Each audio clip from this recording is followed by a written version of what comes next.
வேதத்தை எடுத்துக்கொள்வோம். ஏசாயா தீர்க்கதரிசன புஸ்தகம் 9வது அதிகாரம் அதனுடைய 1வது வசனம். ஆகிலும் அவர் செபுலோன் நாட்டையும் நப்தலி நாட்டையும் இடுக்கமாய் ஈனப்படுத்தின முந்தின காலத்தில் இருந்தது போல அது இருண்டிருப்பதில்லை.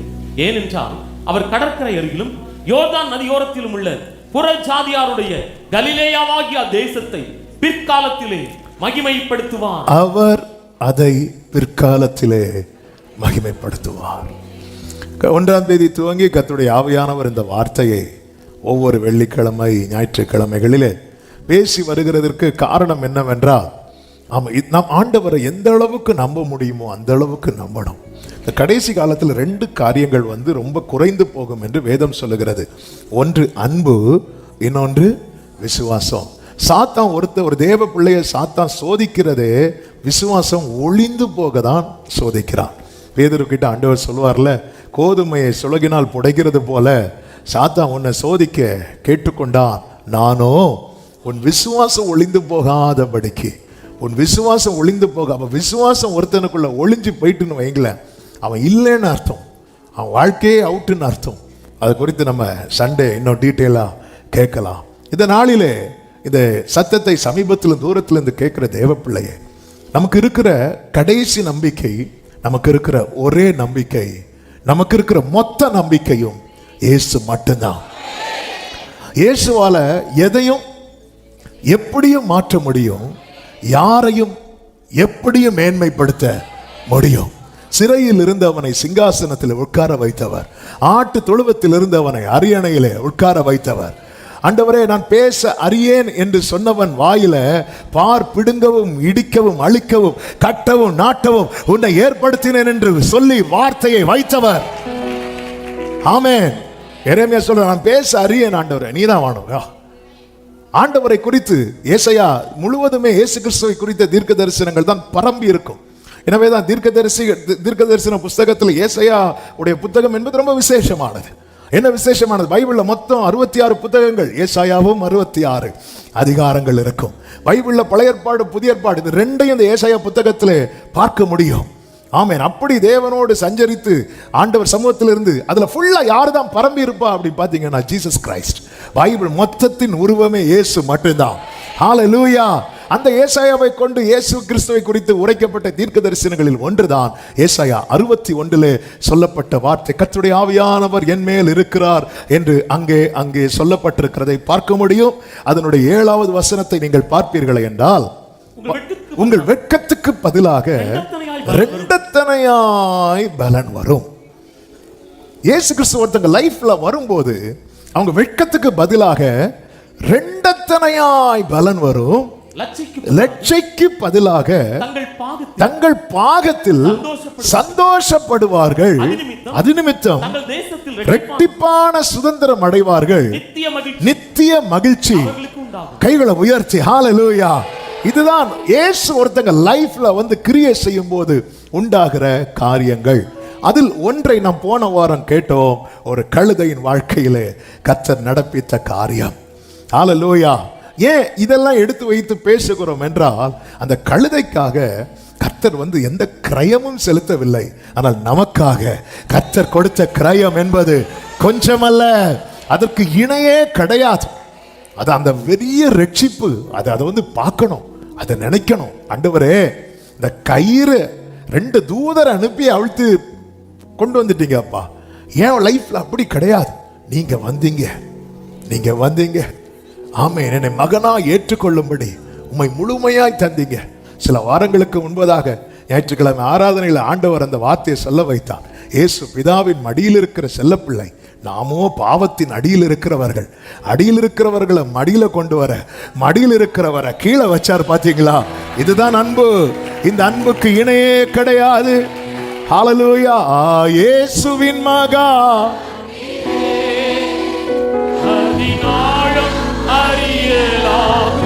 glory இதற்கு இணையேதும் ஆமென்.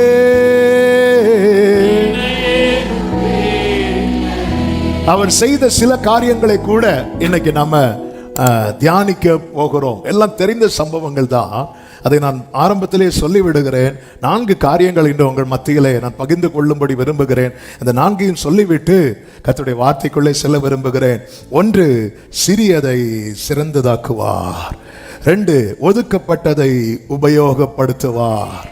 3, எண்ணப்படாததை, அதாவது ஒரு பொருட்டாவே எண்ணப்படாததை எண்ணிக்கைக்கு மேலாக்குவார். 4, சாபமாய் எண்ணப்பட்டதை ஆசீர்வாதமான அடையாளமாக்குவார். இது யாரால மட்டும்தான் சாத்தியமாகும் என்றால் நம் ஆண்டவராகிய இயேசு கிறிஸ்துவால் மட்டுமே. ஆமென். இனி இந்த ஃபர்ஸ்ட் 4ஐயும் பாருங்க. சிறியது, ஒதுக்கப்பட்டது, எண்ணப்படாதது. ஆமென். சாபமா எண்ணப்பட்டது. என்னைக்கு யாபேஸ் பிறந்ததும் துக்கத்தோடு பெற்றேன்னு சொன்னாங்களே. ஆமென். ஆண்டவர் அப்படியே சேஞ்ச் பண்றார். அதனால தான் பைபிள்ல சொல்லப்பட்டிருக்கிறது, நீங்கள் அழைக்கப்பட்ட அழைப்பை பாருங்கள். அழைப்பை பாரு. நீ யார்? அவர் அழைக்கும் போது நீ எப்படி இருந்த? இதை நம்ம பார்க்க மாட்டேங்கிறோம். இந்த சவுலை போல நம்ம பார்க்க கூடாது, தாவீதை போல பார்க்கணும். இந்த சவுலை போல பார்க்கிறது என்னன்னு தெரியுமா?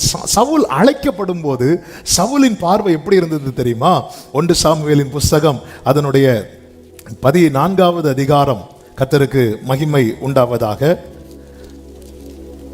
15வது அதிகாரம் அதனுடைய 17வது வசனத்தை பாருங்கள். நீர் உம்முடைய பார்வைக்கு சிறியவரா இருந்த போது அல்லவோ இஸ்ரவேலின் கோத்திரங்களுக்கு. அப்ப எப்படிப்பட்ட பார்வை சவுலுக்கு ஆரம்பத்தில் இருந்தது தெரியுமா? நான் சிறியவன். இந்த பார்வை எப்ப மாறிச்சு தெரியுமா? ராஜாவானதுக்கு அப்புறம் மாறிச்சு. எப்படி மாறிச்சுன்னா, என்ன அவனுக்கு 10,000 கொடுக்கறாங்க, எனக்கு வெறும் 1000 தான் கொடுக்கறாங்க. அன்று அவனுடைய பார்வை வேற. இன்னைக்கு அவன் பார்வையை மாத்திட்டான். தேவ பிள்ளைகளை நல்ல கவனமா கேளுங்க. நம்மை தேவன் எவ்வளவு உயர்த்தினாலும் நாம் எடுக்கப்பட்ட நிலையை மறக்கவே கூடாது. தாவீது எவ்வளவு உயர்த்தப்பட்டாலும் அவன் பாடலில் எல்லாம் வருகிற வார்த்தை சிறுமையும் எளிமையுமா. ஆண்டவரே, நானோ சிறுமையும் எளிமையுமானவன். ஜீசஸ், ஹalleluya. அதாவது தன்னை எவ்வளவுக்கு எவ்வளவு தாழ்த்த முடியும். ஆண்டவர் நாத்தானை கொண்டு சொல்லுகிறார், இவ்வாறுபா கர்த்தர் உனக்கு ஒரு வீட்டை கட்டுவார், உன் பிள்ளைங்களுக்கெல்லாம் கிருபை செய்வார். தாவீது ஆண்டவர் சமூகத்தில் பிரவேசித்து, ஆண்டவர் இத்தனை வருஷம் நான் இப்படி இருந்ததுக்கு நீங்க எனக்கு வீடு கட்டுறேன்னு சொல்லி இருக்கிறீங்க, நல்ல வீடா பார்த்து இல்ல ஆண்டவரே, இதுவரை என்னை கொண்டு வந்ததற்கு நானே மாத்திரம். ஆமென். நீங்க இனியும் செய்ய போறேன்னு சொல்றீங்க, என்னால அதை ஜீரணிக்க முடியல. ஆண்டவரே, உன்னை ஒண்ணு கேட்கிறேன்பா, என்ன தாவீதே, உமது அடியானின் வீடு உமக்கு முன்பாக இருக்கும்படிக்கு எனக்கு இது போதும். என் வீடு உமக்கு முன்பாக.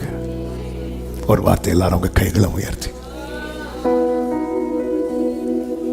உமது அடியானின் வீடு உமக்கு முன்பாக இருக்கும், அதை ஆசீர்வதித்தரலாம். உமது அடியானின் வீடு உமக்கு முன்பாக இருக்கும்படிக்கு அதை ஆசீர்வதித்தருளும்.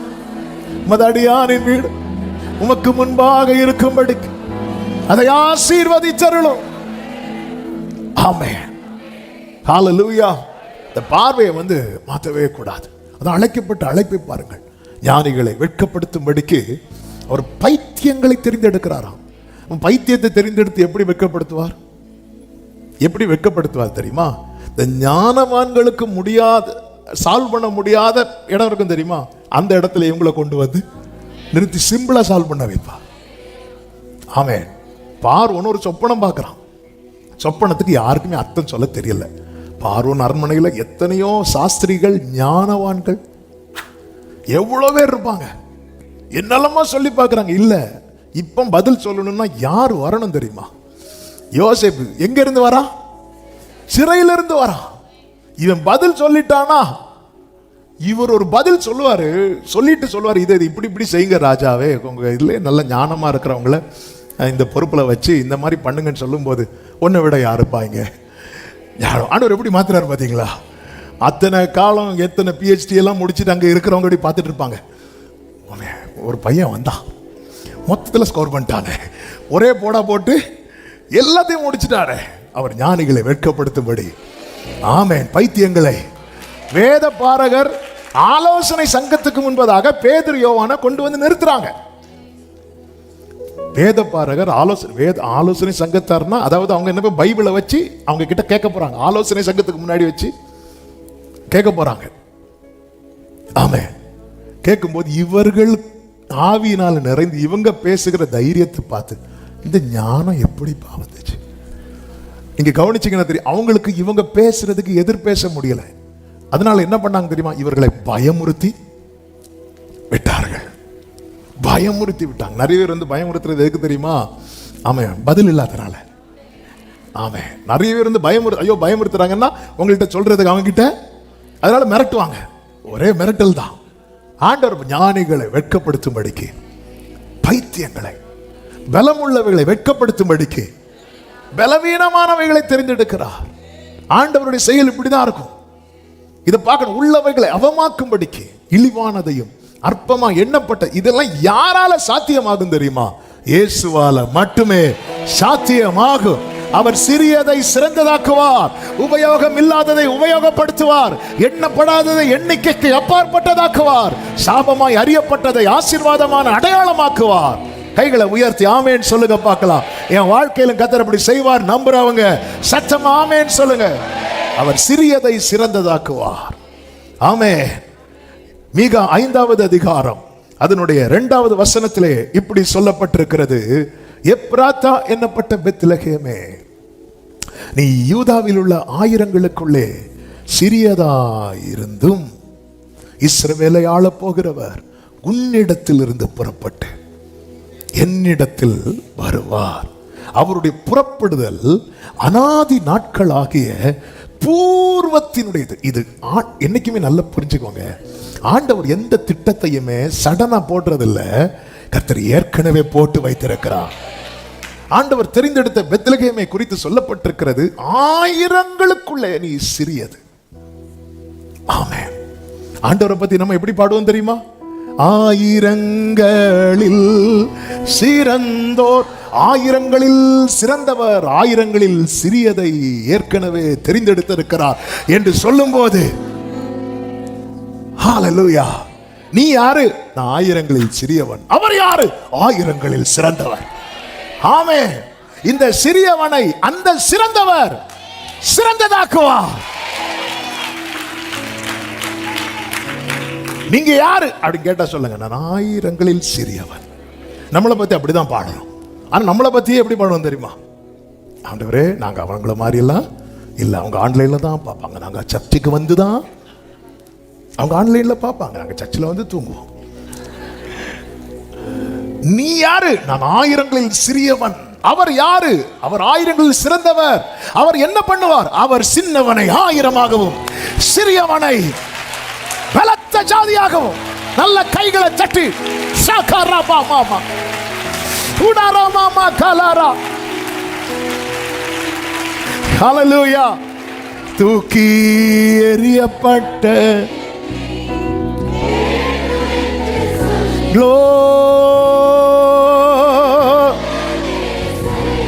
ஆமென். அதாவது ரொம்ப ஆயிரங்களில் சிறியது, ஆயிரங்களில் சிறியது.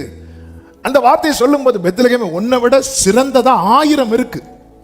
ஆனா நீ எப்படி பெஸ்டா மாற போற தெரியுமா? ஜீசஸ் வரதுனால. இஸ்ரவேலை ஆள போகிறவர் உன்னிடத்திலிருந்து புறப்பட்டு. ஆமென். இந்த வார்த்தை எழுதும் போது பெத்லகேம் சிறியது, சிறியது. இயேசு அதுபோல பெத்லகேமில் பிறந்தார். எப்படி யோசேப்பு மரியாளை இங்க கொண்டு வந்தார் என்று நமக்கு தெரியும். டோட்டலா ஆட்சி செய்த ராஜாவை மாத்துறார், சிச்சுவேஷனை சேஞ்ச் பண்றார். பெத்லகேம்ல கரெக்டா கொண்டு வர வைத்து இயேசு அந்த இடத்தை தெரிந்தெடுத்தார். மரியாளும் யோசேப்பும் தெரிந்தெடுக்கவில்லை பெத்லகேமை, இயேசு தெரிந்தெடுத்தார். நம்மை தேவன் ஏற்கனவே தெரிந்தெடுத்தார். இப்ப பாருங்க, சாஸ்திரிகள் தேடி தேடி வராங்க. நட்சத்திரத்தை பார்த்து 4 திசையிலிருந்து சிலர் புறப்பட்டு வராங்க. அநேகர் புறப்பட்டார்கள். அதுல சிலர் இப்பொழுது பெத்லகேமுக்குள்ள என்ட்ராகிறாங்க. என்ட்ராகி நேரம் எங்க போறாங்க அப்படின்னு அரண்மனைக்குள்ள போறாங்க. அரண்மனைக்குள்ள போய் கேட்கிற கேள்வி என்ன தெரியுமா? மத்தேயு 2வது அதிகாரம் அதனுடைய 4 முதல் பாருங்கள். அவன் பிரதான ஆசாரியர் ஜனத்தின் வேதபாரகர் எல்லாரும் செய்து கிறிஸ்துவானவர் எங்கே பிறப்பார் என்று அவர்களிடத்தில் விசாரித்தான். அதற்கு அவர்கள் யூதேயாவில் உள்ள பெத்லகேமிலே பிறப்பார். அது ஏனென்றால் கொஞ்சம் நிறுத்தி வாசிங்க. யூதேயா தேசத்தில் உள்ள பெத்லகேமே யூதாவின் பிரபுக்களில் நீ சிறியது அல்ல. அது உண்மையிலே என்னது? சிறியது. ஆனா இப்ப அவங்களால எப்படி வாசிக்க முடியல? சிறியதுன்னு வாசிக்க முடியல. ஏன்? அதுல இருந்து யார் வருவான்னு எழுதி இருக்கு? பெரியவர் வருவார்னு. ஹல்லேலூயா. மீகாவில் எழுதப்பட்டிருக்கிறது, நீ யூதாவின் ஆயிரங்களுக்குள்ளே சிறியதாயிருந்தாலும். ஆனா இப்ப வேத பாரகருக்கு எப்படி வாசிக்க முடியல தெரியுமா? சிறியதல்ல, நீ யூதாவின் பிரபுக்களில் சிறியதல்ல, இஸ்ரவேலை ஆளும் பிரபு உன்னிடத்திலிருந்து புறப்படுவார் என்று எழுதப்பட்டிருக்கிறது என்றார்கள். என் ஆண்டவர் சிறியதை சிறந்ததாக்குகிறவர், ஆளுகிறவர் என்னிடத்திலிருந்து புறப்படுகிறார். வேதம் சொல்லுகிறது, அவருடைய புறப்படுதல் என்பது அருணோதயம் போல இருக்கும். அவருடைய புறப்படுதல் என்பது பூர்வ காலம் முதல் உறுதியாயிருக்கிறது. அவருடைய புறப்படுதல். ஆண்டவரே, இந்த வார்த்தையை படிக்கும் போது உள்ளம் என்ன சொல்லும் தெரியுமா? ஆண்டவரே, நீர் என்னிலிருந்து எழுந்தருளுவீராக. ஆமென். என் ஆண்டவர் சின்னவனை ஆயிரமும் சிறியவனை பலத்த ஜாதியும் ஆக்குகிறவர். உன் தகப்பன், அதனால தான் பைபிளில் சொல்லப்பட்டிருக்கிற, உன் தகப்பனாகிய ஆபிரகாமையும் உன்னை பெற்ற சாராளையும் நோக்கிப்பார்.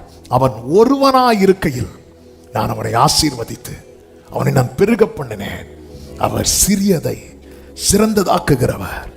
மெய்ப்பர்களுக்கு தூதன் தரிசனத்திலே வந்து, அதாவது தூதன் தம்மை வெளிப்படுத்தி, கர்த்தராகிய கிறிஸ்து என்னும் இரட்சகர் உங்களுக்கு தாவீதின் ஊரிலே பிறந்திருக்கிறார், பிள்ளையை துணிகளிலே சுற்றி முன்னணியில் கிடத்திருக்க காண்பீர்கள், இது உங்களுக்கான அடையாளம் என்று சொல்லும் போது, ஆமென், லூக்கா 2வது அதிகாரம் 15வது வசனத்திலே தூதர்கள் அவர்களை விட்டு பரலோகத்துக்கு போன பின்பு, நான் சொல்ற வசனத்தை மட்டும் வாசிங்க. மெய்ப்பர்கள் ஒருவரை ஒருவர் நோக்கி, நாம் பெத்லகேம் ஊருக்கு போய் நடந்ததாக கர்த்தரால் நமக்கு அறிவிக்கப்பட்ட இந்த காரியத்தை பார்ப்போம் வாருங்கள் என்று சொல்லி தீவிரமாய் வந்து மரியாளையும் யோசேப்பையும் முன்னணியில் கிடத்தியிருக்கிற பிள்ளையையும் கண்டார்கள்.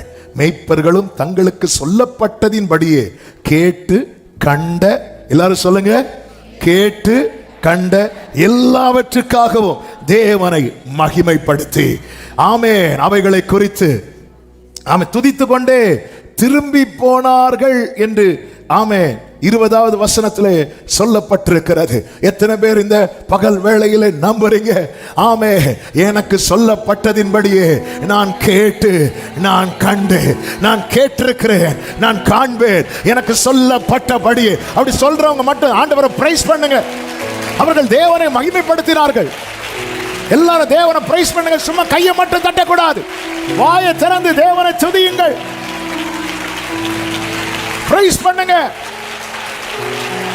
எனக்கு சொல்லப்பட்டபடியே நான் கேட்டு, நான் கண்டு, எல்லாவற்றுக்காகவும் தேவனை மகிமைப்படுத்துகிறதை எல்லா கண்களும் பார்க்க போகிறது. எனக்கு சொல்லப்பட்டபடியே மெய்ப்பர்கள் தங்கள் இந்த சிறியவனை சிறந்ததாக்குவார்.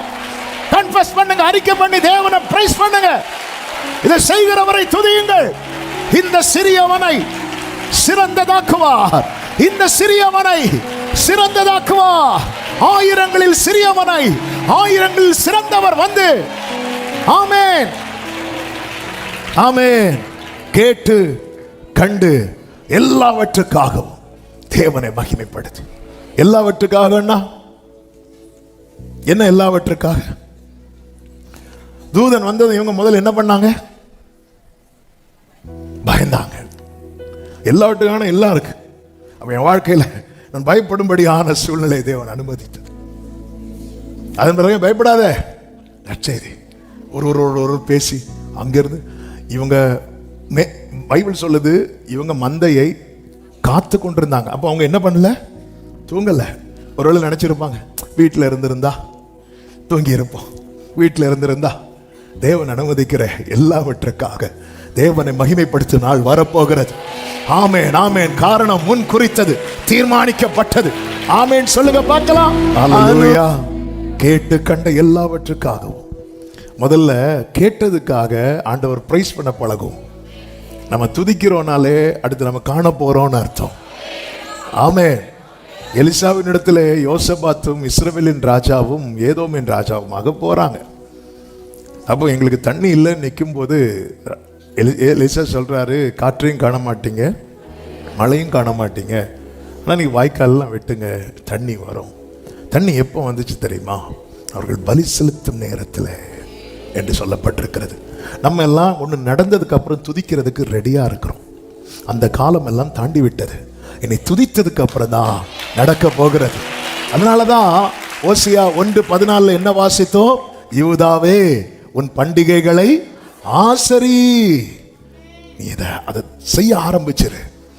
சிவந்த சமுத்திரத்தை கடந்த பிறகு துதிக்கிறது என்பது நம்முடைய விசுவாசத்தின் ஆரம்ப நிலை.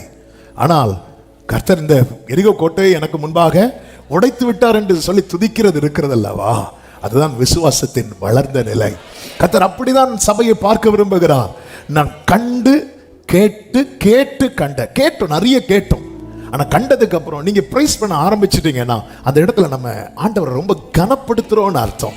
ஆமென். நிறைய கேட்க பண்ணியிருக்கிறாரா? நிச்சயம் காண பண்ணுவார். நம்புறவங்க மாட்டோம். ஆண்டவரை பிரைஸ் பண்ணுங்க. உங்களுக்கு என்ன சொல்லி துதிக்க முடியுதோ. அபிஷேகம் பெற்றவங்க அந்நிய பாஷையில,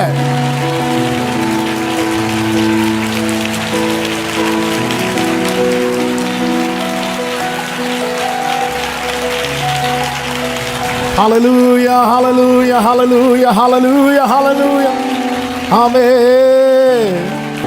என் முன்னே செங்கடல் கர்த்தர் எப்பத்தாவுக்காக ஆயத்தமாக்கி கொண்டிருக்கிறார்.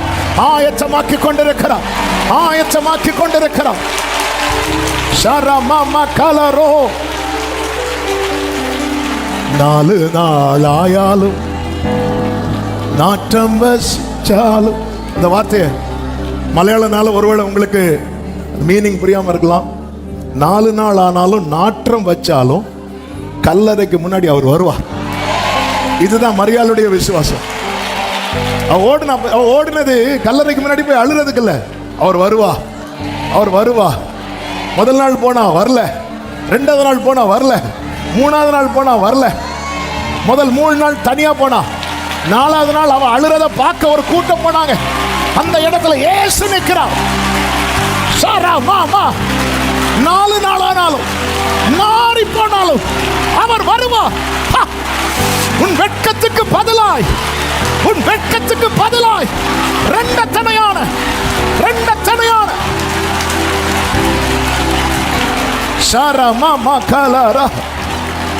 நீ விசுவாசித்தால் தேவனுடைய மகிமையை காண்பாய். உன் தேவன் யார் என்பதை அறிந்து கொள்.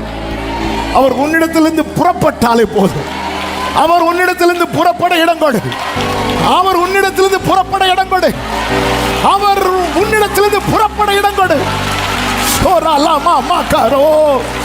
அப்படியே விட்டு கொடுங்க. சாரா மாலா காரா தானா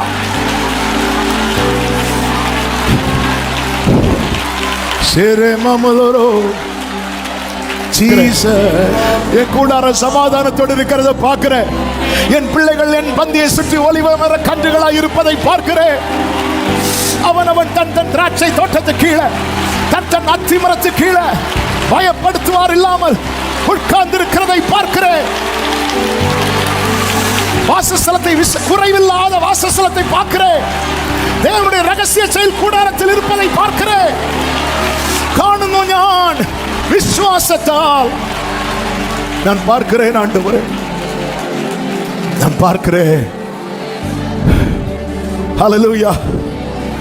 ஆமென். உன் பானையில எண்ணெய் கொஞ்சம் இருக்கலாம், மாவு கொஞ்சம் இருக்கலாம், ஆனா நீ பாரு, எண்ணெய் குறையல, மாவு குறையல. பாரு,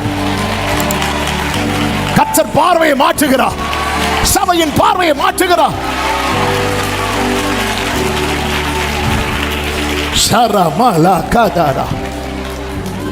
பெத்லகேமிலிருந்து அவர் புறப்படுவார். புறப்பட்டதுதான் அது சிறந்ததாய் மாறுகிறது. நம்முடைய வாழ்க்கையிலிருந்து கிறிஸ்து புறப்படணும். அவர் என்னிலிருந்து புறப்படும். உன்னிலிருந்து. அப்ப நம்மிலிருந்து யார் தான் வெளிப்படணும் தெரியுமா? சொல்லுங்க, இயேசு. அப்ப நமக்குள்ள இயேசு உருவாகணும். உருவானா தானே வெளிப்பட முடியும். உருவாகணும். உபாகமம் 13வது அதிகாரம் அதனுடைய 12வது வசனத்துல இப்படி சொல்லப்பட்டிருக்கிறது. வாசிங்கள். உபாகமம் 13:12. உன் தேவனாகிய கர்த்தர் உனக்கு குடியிருக்கும்படி கொடுக்கும் பட்டணங்கள் ஒன்றில் பேலியாளின் மக்களாகிய துஷ்ட மனிதர் உன்னிடத்திலிருந்து புறப்பட்டு என்று சொல்லப்பட்டிருக்கு. நான் ஆவிக்குரிய கண்ணோட்டத்தோடு சொல்லுகிறேன். அப்போ என் வாழ்க்கை சிறந்ததாகணும்னா என்கிட்ட இருந்து யார் தான் புறப்படணும் தெரியுமா? இயேசு. யார் புறப்படக்கூடாது தெரியுமா? பேலியாளின் மக்கள், தீமை செய்கிற. பேலியாள் என்றாலே சாத்தானை வைத்து சொல்லப்பட்டது. பேலியாளின் மக்கள் என்றால் சாத்தானின் பிள்ளைகள், பொல்லாங்கனால் உண்டாயிருக்கிறவன் காயின். அவன் தீமை செய்கிறவன். அப்ப என்னில் தீமையான காரியங்களை வெளிப்படுத்தி விட்டு என்னை சிறியவனை சிறந்ததாக்குவார் என்று சொன்னால் நான் என்னை ஏமாற்றுகிறேன் என்ற அர்த்தம். அவர் இஸ்ரவேலை ஆளப்போகிறவர். உன்னிடத்திலிருந்து புறப்பட்டு, அப்ப என்கிட்ட நான் வெளிப்படுத்துகிற காரியம் எதுவாக இருக்கிறது? என்னுடைய பேச்சு எதுவாக இருக்கிறது? என்னுடைய பார்வை எதுவாக இருக்கிறது? என்னுடைய செயல்கள் எதுவாக இருக்கிறது? அதான் கனியற்ற அந்தகார கிரியைகளுக்கு உடன்படாமல் நாம் கிறிஸ்துவை தரித்து கொண்டவர்கள். நம்முடைய வாழ்க்கை இன்னும் நல்ல புரிந்து கொள்ளுங்கள். ஹல்லேலூயா. ஆண்டவர் என்ன சொல்வார் தெரியுமா? வேதத்தில் என்ன சொல்லப்பட்டிருக்கிறது? 1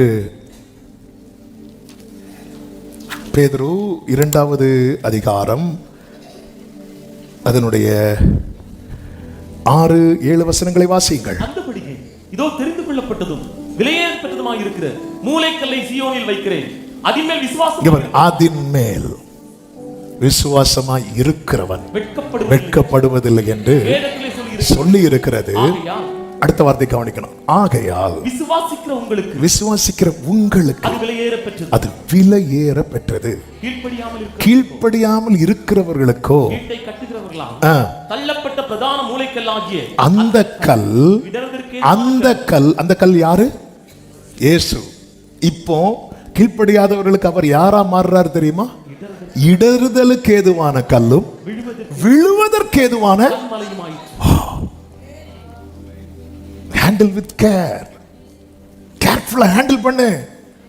நீ உன் கால் போன போக்கில், உன் மனம் போன போக்கில் நடந்து வந்துட்டு சிறியவனை சிறந்ததாக்குவார் அப்படி சொன்னா நீ விழுந்து போயிருவ. ஆமென். இன்னைக்குள்ள வேடனை சிறியவனை சிறந்ததாக்குவார். எப்படி ஆக்குவார்? என்னிலிருந்து யார் புறப்படணும்? சிறந்தவர் புறப்படணும். என்னிலிருந்து யார் புறப்படக்கூடாது? பேலியாளின் மக்கள் புறப்படக்கூடாது. ஒரே கல் ஒரு கூட்டத்துக்கு அது விலையேறப்பட்டது. இன்னொரு கூட்டத்துக்கு அது இடறுதலுக்கு ஏதுவான கல்லும் விழுதற்கு ஏதுவான கண்மலையுமாயிருக்கிறது. அவருக்கு செவி கொடுக்கிறவனுக்கு அந்த கல் விலையேறப்பட்ட கல். அவருக்கு செவி கொடுக்காதவனுக்கு அந்த கல் விழுவதற்கு ஏதுவான கல். இயேசுவோடு இருந்து விழுந்தவன் யார்? யூதாஸ். இயேசுவோடு இருந்து வாழ்ந்தவர்கள் யார்? பேதுரு, யோவான், யாக்கோபு. இவங்க எல்லாருமே ஒரே போட்ல பயணித்தவர்கள், ஒரே பந்தியில் அமர்ந்தவர்கள். ஆனா ஒருத்தனுடைய முடிவு ஐயோ பரிதாபம். என்னிலிருந்து யார் புறப்படுகிறார்? யாரை புறப்படுவிக்கிறோம்? எதை நாம் புறப்படுவிக்கிறோம்? ரொம்ப முக்கியம். நம்முடைய வாழ்க்கையை குறித்து தேவ திட்டம் இன்னும் தாமதமாகிறதுக்கு காரணம் என்ன அப்படின்னா அவர் அல்ல, நாம் தான் காரணம். நம்மிலிருந்து எதை புறப்படுவிக்கிறோம்? பேலியாளின் மக்கள், தீமையை விளைவிக்கிறவர்கள், பொல்லாப்பை செய்கிறவர்கள், கண்ணுக்கு கண் பல்லுக்கு பல் என்கிற சூழ்நிலையிலே பயணிக்கிற நாம் எப்படி கிறிஸ்து எதை வெளிப்படுத்துகிறார்? உங்கள் சத்துருக்களை சிநேகியுங்கள். நம்மளால நேசிக்க முடியுதுன்னா நம்ம யாரை புறப்படுவிக்கிறோம் தெரியுமா? கிறிஸ்துவை புறப்படுவிக்கிறோம். இல்ல அவன் என்கிட்ட பேச மாட்டான், நானும் பேச மாட்டேன். அப்படிதான் சாத்தா அப்படிதான் சொல்லுவான். விடாத. அப்சலோம் பகையை மனதில் வைத்துக் கொண்டே தன் சகோதரனை கொலை செய்தான் அல்லவா? பழிக்கு பழி வாங்கினான் அல்லவா? ஆமென். சிமியோன் லேவி தன் சகோதரிக்கு செய்யப்பட்ட காரியத்தை மனதில் வைத்துக் கொண்டு பழிக்கு பழி வாங்கினார்களே, அப்பொழுது தகப்பன் சொன்ன வார்த்தை என்ன தெரியுமா? உன் தகப்பனுடைய வாசனையை கெடுத்துட்டீங்க பெத்லகேமே, நீ தெரிந்தெடுக்கப்பட்டது, ஆனா ஏன் இன்னும் சிறியவனாவே இருந்து கொண்டு இருக்கிறாய் தெரியுமா? அவர் உன்னிலிருந்து புறப்படும்படிக்கு நீ இடம் கொடுக்கவில்லையே. அவருக்கு அன்றும் சத்திரத்தில் தான் இடம் கிடைத்தது. இன்னும் நம்முடைய வாழ்க்கையில இடம் இல்லாமல் இருக்கிறது. கதவை தட்டி கொண்டே இருக்கிறார். இதோ வாசற்படியில் நின்று நான் கதவை தட்டி கொண்டிருக்கிறேன். ஒருவன் என் சத்தத்தை கேட்டு கதவை திறந்தார், நான் அவனிடத்தில் பிரவேசித்தேன். அவருக்கு இடம் இல்லையா? அவர் சொல்லி இருக்கிறாரே, என் பிதாவின் வீட்டில் அநேக வாசஸ்தலங்கள். இப்படி பெரிய பங்களாவை வச்சிட்டு இருக்கிறவர் இந்த சிறிய கூடாரத்தின் வாசலை தட்டுறார்னா, என் மேல அவர் வைத்த அன்பு எவ்வளவு பெரியது. நாம் தேவனை ஆராதித்து விட்டு நம்மிலிருந்து பேலியாளின் மக்களையே புறப்படுவிக்கிறவர்களாய் இருப்போம் என்றால், ஒரு நாளாவது நம்மிலிருந்து கிறிஸ்து வெளிப்பட்டிருக்கிறாரா? என்னை காண்போ உம்மை காண, ஓ ஜீசஸ், நீங்க கிறிஸ்துவை வெளிப்படுத்தி பாருங்கள். கடந்த நாள் ஒரு சகோதரி, அந்த சகோதரி இங்கே இருக்கிறாங்களான்னு தெரியல, அவங்களுக்கு திடீரென்று பார்த்தால் முடி வந்து ஒரு சைடு ஒரு ஏரியா மட்டுமே விழ ஆரம்பிச்சிட்டு, விழுந்து கம்ப்ளீட்டாக இல்லாமல் ஆயிட்டு. ஒரு ஏரியா மட்டும் வெளியே தலை காட்ட முடியாது. ஆமென். சகோதரிகளுக்கு இல்லாமல் இருந்தால் அது ஃபேஷன், சகோதரிகளுக்கு இல்லாமல் இருந்தால் அது ரொம்ப கஷ்டம். அவங்க பார்க்காத ட்ரீட்மெண்ட் கிடையாது, என்னெல்லாமும் பார்த்தாங்க. அவங்க வந்து ஊழியமும் செய்கிறவங்க, ஊழியமும் செய்கிறவர்கள், ஆன்லைன் மினிஸ்ட்ரி பண்ணுறாங்க, நிறைய மினிஸ்ட்ரி. இது அவங்களே சொன்னது. நான் சொன்னேன், சர்ச்சில் சொல்லுவேன், கண்டிப்பாக சொல்லுங்கள் பாஸ்டர், பேர் சொல்ல மாட்டேன். ஆமாம்.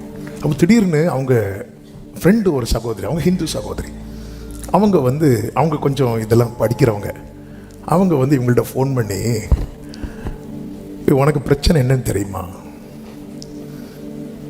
தெரியும், நான் ட்ரீட்மெண்ட்லாம் பார்த்து, நீ பெருசாக அந்த மினிஸ்ட்ரியில் வந்து மன்னிங்கன்னு பேசுவியா? நீ மன்னிச்சியா யாரையாவது? மன்னிக்காமல் இருக்கிறியா? இந்த மன்னிக்கலைன்னா இப்படி ஒரு டிசீஸ் இருக்கு.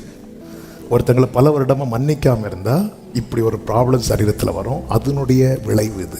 சொன்னது யாரு தெரியுமா? ஒரு ஹிந்து சகோதரி. இவங்க போய் உக்காந்துருந்து யாரையாவது மன்னிக்காமல் இருக்க பார்த்தா ஒருத்தங்களை மன்னிக்கலை. 5 நாள் ஜோம் பண்ணாங்களாம். 5 நாள் நினைக்கிறேன் ஜோம் பண்ணி ஆண்டவரை மன்னிக்கிறேன். இவங்க ஜோம் பண்ணி முடித்து 5 நாளில் அந்த இடத்துல முடி வளருது. 5 நாள் மன்னிக்காம ஊழியம் பண்ணிட்டு இருந்தாங்க. 5 நாள். இது வந்து சயின்டிஃபிக்காக மெடிக்கல் சைடில் ப்ரூவ் பண்ணியிருக்கிறாங்க. அவங்க அந்த மெடிக்கல் இதை வச்சுட்டு அந்த சகோதரி பேசுகிறாங்க. நான் போன வாரம் இன்னொரு சாட்சி கூட சொன்னேன்.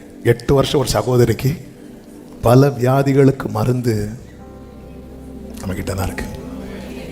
சில சொல்லுவாங்க தெரியுமா, செத்தாலும் மன்னிக்க மாட்டேன், ரெஸ்ட் இன் பீஸ். ஆமென். இல்ல, ஆமென். நிறைய வியாதிக்கு மருந்து. எங்க அப்பாவை ஒருத்தர் தப்பா பேசிட்டாங்க. எங்க அப்பா ஆரம்பத்தில் ஊழியர் செய்த ஊர்ல தவறான ஒரு செய்தியை பரப்பிட்டாங்க. அதுக்கப்புறம் அங்கிருந்து எங்க அப்பா வேதனையோடு வந்தாங்க. அதன் பிறகு குறித்த நாளில் இங்கே கொண்டு வரப்பட்டாங்க. ஊழியம் வளர்ந்து பெருகினது. திடீர்னு ஒரு நாள் எங்கள் அப்பாவுக்கு அந்த ஊர்லேருந்து ஃபோன் வந்து, இந்த சகோதரி உங்ககிட்ட ஒரு வார்த்தை பேசணும்னு சொல்கிறாங்க. எங்கள் அப்பாவுக்கு தெரிஞ்சிட்டு இது இன்னாருண்டு. எங்கள் அப்பா சொன்னாங்க, சரி நான் 2 நாள் கழிச்சு அங்கே ஒரு ஃபங்க்ஷனுக்கு வரேன், அது முடிச்சுட்டு நான் அப்படியே பார்க்க வரேன் அப்படின்னு. நானும் உண்டு காரை கொண்டு அந்த வீட்டுக்கு முன்னாடி நிறுத்த சொல்கிறாங்க. ஓட்டிகிட்டு வந்தவங்க நிறுத்துறாங்க. நீங்கள் காரில் இருங்க, நான் பார்த்துட்டு வரேன் சொல்லிட்டு உள்ளே போனாங்க. உள்ளே போய் அந்த சகோதரி படுத்துருக்குறாங்க. எங்கள் அப்பா கையை பிடிச்சி சாரி அப்படின்னு கேட்டாங்க. எங்கள் அப்பா ஒன்றும் இல்லை அப்படி சொல்லி அவங்க தள்ள கை வச்சு அவங்க மரணப்படுக்கையில் சாக முடியாமல் துடிச்சிட்டு இருக்கிறாங்க. ஆண்டவரே என்னை மன்னிச்சிடுங்க, நான் தப்பு பண்ணிட்டேன். எங்கள் அப்பா அவங்களுக்காக ஜெபம் பண்ணி மனதார மன்னித்து ஜெபம் பண்ணி முடிச்சுட்டு வந்தாங்க. அன்னைக்கு அவங்க சமாதானத்தோடு ஓட்டத்தை முடிக்கிறாங்க. இந்த மன்னிப்பு கேட்கறதுலையும் மன்னிக்கிறதுலையும் அது நிறைய குணமாகும் பல காரியங்கள் இருக்கிறது. இதெல்லாம் தான் கிறிஸ்துவை வெளிப்படுத்துங்கள்.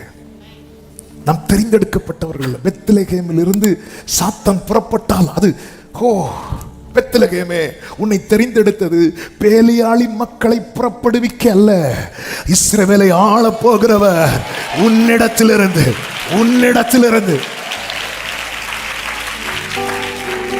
அநேகர் செய்கிற செயல் வந்து மன்னிக்கவே முடியாதது. ஆனா நீங்க மன்னிச்சு மட்டும் பாருங்க. மன்னிச்சுன்னு அப்படி தெரியுமா?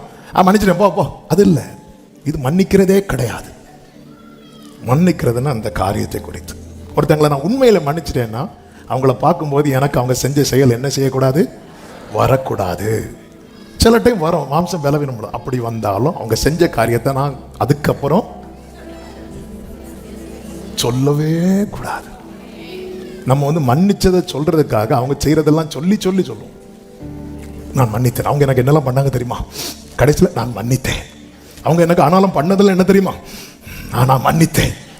அந்த அம்மா வந்து தயவு செய்து மன்னிச்சிடாதீங்க. ஆமென். நம்மிடத்திலிருந்து புறப்படுகிறது யார்? ஒரே ஊற்றிலிருந்து தித்திப்பும் கசப்பும் புறப்படுமோ? ஆமென். பெத்லகேமே, ஆயிரங்களில் சிறந்தவர், ஆயிரங்களில் சிறிய உன்னை தெரிந்தெடுத்திருக்கிறார் என்றால் நீ எவ்வளவு ஆயத்தத்தோடு வரவேற்றிருக்க. யோசேப்பு மரியாளும் போய் ஒவ்வொரு வீட்டு கதவை தட்டும் போது இடம் இல்லை, சத்திரத்தில் இடம் இல்லை. இடம் இல்லையா? 1000 ரெடியா இருக்கு, ரெடியா இருக்கு.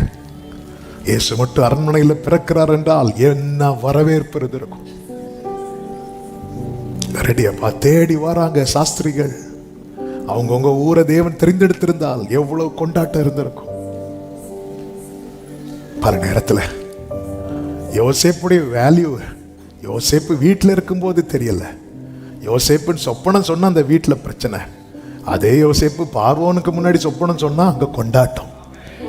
நம்மளை கனவீனப்படுத்துகிற காரியம் இருக்கும், பல இடத்துல அதை கொண்டாடுவாங்க.